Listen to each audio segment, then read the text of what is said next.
Let me first dedicate this address to the Aspergian, to the seminal mentor who'd given conceptive fruition to my ideological consciousness in the initial, whom I've been most negligent, effacing, and outright impertinent in my disrespect of, and have accordingly issued the highest of apologies pending their acceptance as of the morning of this New Year's Day, when issuing a correspondence in the stead of its spirit. It is now the day preceding their fourth, and although ultimately and certainly less than stalwart in punctuality, it bears the importance that not much more than a singular voice in defending the bulwark of Aspergian ideology beyond the domineering canvas of neurodiversitarian doctrinarianism, which stands as a pervasively imperialistic adversary to our independent-centered goals, stands to speak on behalf of those disenfranchised by a falsely dichotomized entity as the psychiatric neurodiversity struggle, that in actual fact is an insidiously covert and cryptic alliance that needn't have struggled, such as it was to speak least for their secretly buoyed advantageous levy over us at the hands of political forces heightened in presidence for its domination at all. In thanking those who have propelled away from the meagerest, earnest, and modest beginnings, this anti-neurodiversitarian enclave of Aspergianism, may I extend my warmest gratitudes to those associates who have been newly united with me this year, and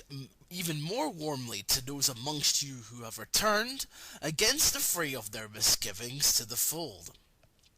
Indeed, manifold struggles have frustrated the advancement of all aspects of our cause, right down to the continued disemphasis on a style of education,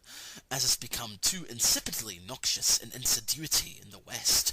conducive to the acculturation to heightened sensibilities and sentimental sensitivities, a sense for the artistically driven flair that has not merely been reduced to a quasi-scientific, postmodernistic orthodoxy of effeminately divine supremacist gynocratic sympathy-baiting, penny-terrible, and historically distorted hagiographies of a non-existent persecution against an always perspicaciously and brilliantly evasive and victim-playing matriarchal hegemony. This year shall be a year in the emphasis of that all-gritty and catchily pithy quip of the image board's mimetic slogan, "Spread the word." But ours will have a different spin on the perspective thereof, in that we refuse to beckon to the mandate of a mimetic conventionality, so we must make meaningful the demographic targeting, selectively and with perceptiveness in our appeal, not befallen to the folly of mass preaching, of our plebiscitical adherents ensuring a force less commensurate in the meaningless scale of these numbers, and more in the significance as self-independently standing constituents. In other words, the movement's graft cannot any longer lean on popular power as its sole dependency, compelling itself a shift towards cognizant brawn in ideological consciousness, reinforced by the qualities of those so adhering. The terminal limit between quality and quantity has seen itself too rapidly fallen short, with each deceleration of our movement's momentum. We must, with more vigorous fervence, rejuvenate and galvanize the propelment of our front-line ranks. An ideological component to the movement driven by a patriotically heartfelt conviction and devotion to the fruition and cultivation of our own thoughts in the style conducive to its elucidation and clarification in a way most congruently fitting with the grasp of our understanding and enhancement of new metapolitical understandings therewith, can never be underemphasized, for it is a major tenet of Aspergian ideological practice. However, it is now to be just as keenly apprehended that, as refreshing and gritty as a propositionally rooted basis in our thoughts unto themselves might seem, we must specialize now in more than the cognitive if it is, as David rightfully proclaims, to be a political tendency capable of gaining traction. Cognition is but one central aspect integral to our key ideological processes. Existing within one's headspace, an incorporeally, cognitively driven entity does not mark singly, slur, nor dint of defect against, and contrarily may serve enhancingly strengthening the morality. For in an Aspergian conception of sociodynamic wiles, unfettered by Hobbesian chains of felicitarian obsessive compulsions with hierarchical placement a la neurofeminine pathology, one's principally integral values internalize themselves freely thereof thus. Practice of these principles, however, may stand to see themselves an impoverishment of the main, which could do everything to undermine their seeming integrity, speaking internally with respect to cognitively internalized morality, and afford us a less than a position from which we may engage in advocacy our righteous convictions.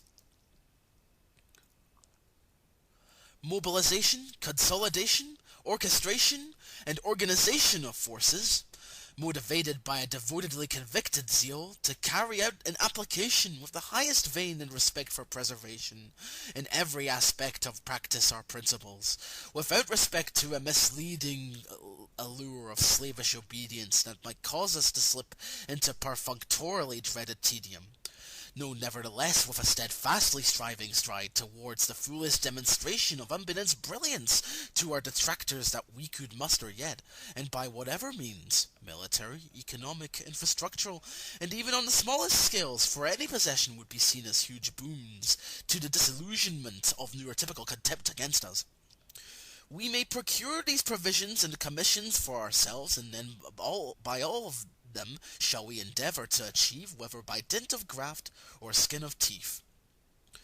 Thousands upon thousands, if not millions overall, across the Anglospheric morass of matriarchally bought and paid for docility, via the masonically controlled welfare dependency apparatus, live lamentably a life of existentially meaningless dreck.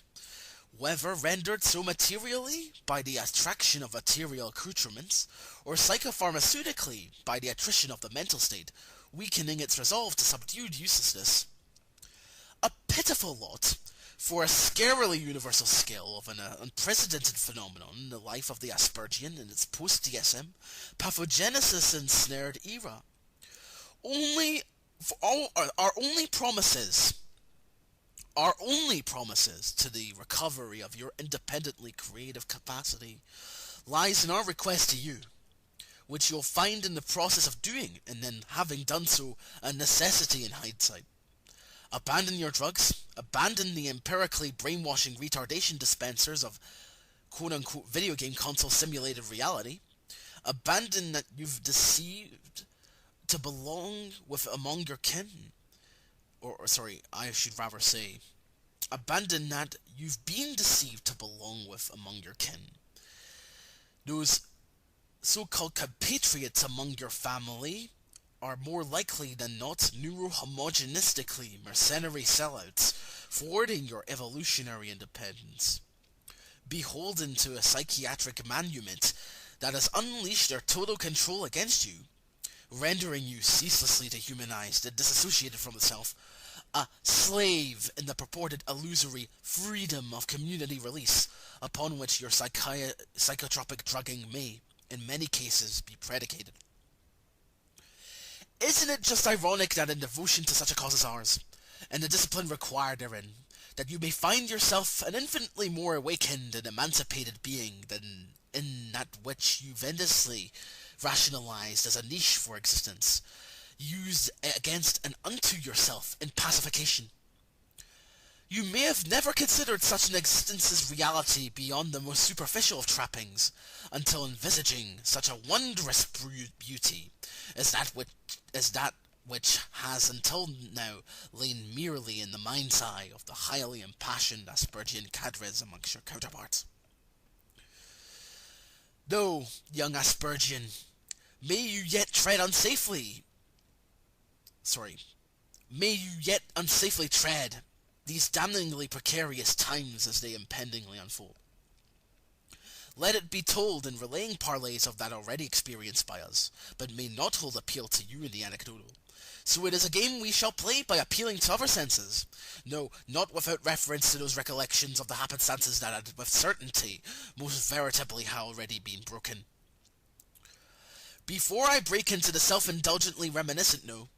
let me posit to you something of a proposal. Despite heavily enfoisted Aspergian intransigence and lassitude from the earliest days, it is insistently misstated, a dangerous possession of autonomous individuality within the midst of our person's confines, and on the basis of these proclamations, violently are attempts made to stifle and isolate us socially, breaking into disenfranchisement of mistrust to the point of emotionally broken stir-madness ourselves, to which extent it is then wondered, rather nerfily brass-necked on the part of the purportedly caretaking Tard Wrangler. Why an acting out among our sort proceeds therefore. To add insult to injury, in abusing an ubiquitous mimetic construct, we are literally freedom-cucked, that is, forced to observe that vicariously what we've been denied. By everyone, to the inclusion of our own kin, somehow considered infinitely more human by virtue of this lacking so-called protected status. Further to this insulting effrontery, those of other protected statuses, such as the aberosexual, and again we may witness this amongst our own supposed filial quarters, are given a putrescently pestilential tutelage over their own most revoltingly insipid, sexually expressive openness. Really a form of stomach-rendingly wretched exhibitionism,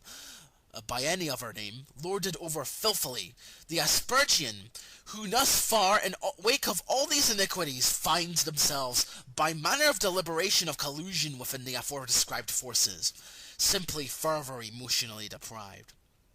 You may go and even seek resolution for your own sexual incongruities,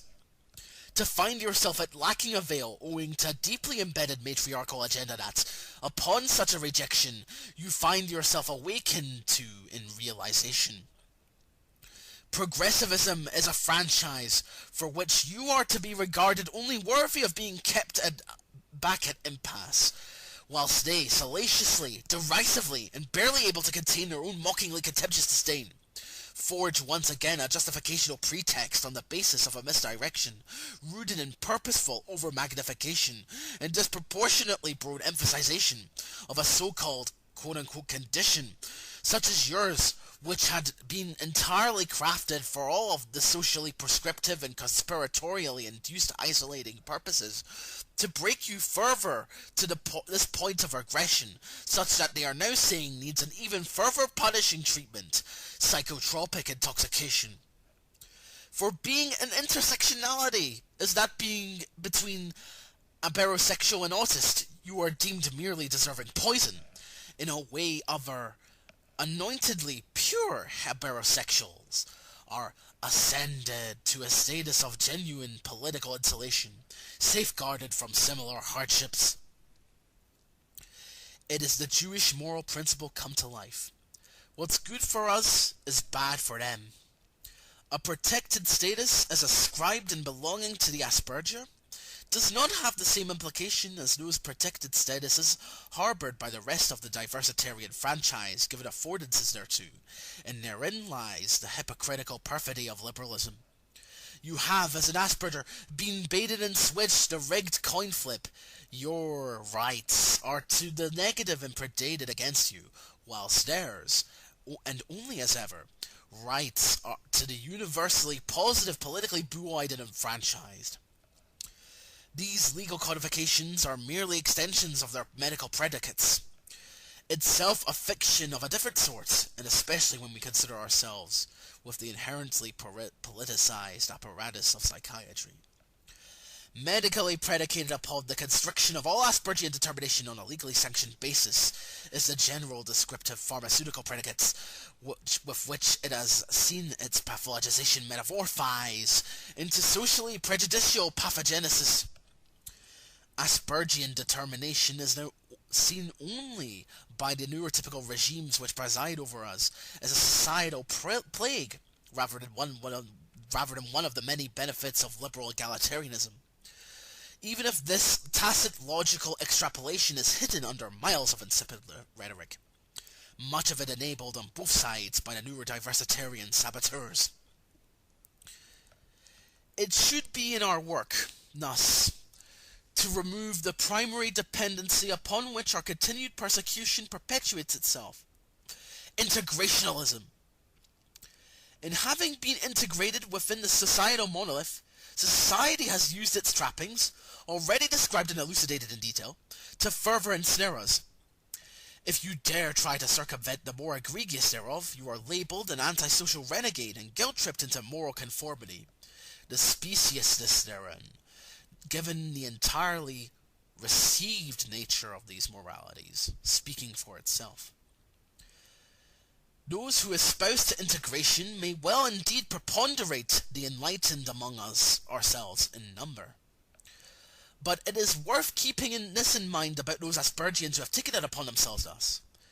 These treacherously parasitic curs have thus reneged on their status as Aspergians, resigning themselves to the rank of mere spurgs, analogous to the difference between a black and a nigger or a coon. To them, they are excommunicatively disposed of, so that they may not fetter the movement with their burdensomely lecherous and usurious weight, trying to play both sides of the diversitarian pantheon's coin. To deal with the scourge, to death with the scourge, and forever shall we persevere in our upholding indigenous Aspergian values, stylistically carried in manner true to the form of our pre-psychiatricized ancestral forebears. Many of an Aryan, Mongol hordeman, and Eurasian bearer of the racially originating brood of evolutionarily hyper-male nation. To disassociate from the endocrinally intoxicated trick we are most often conflated with among them.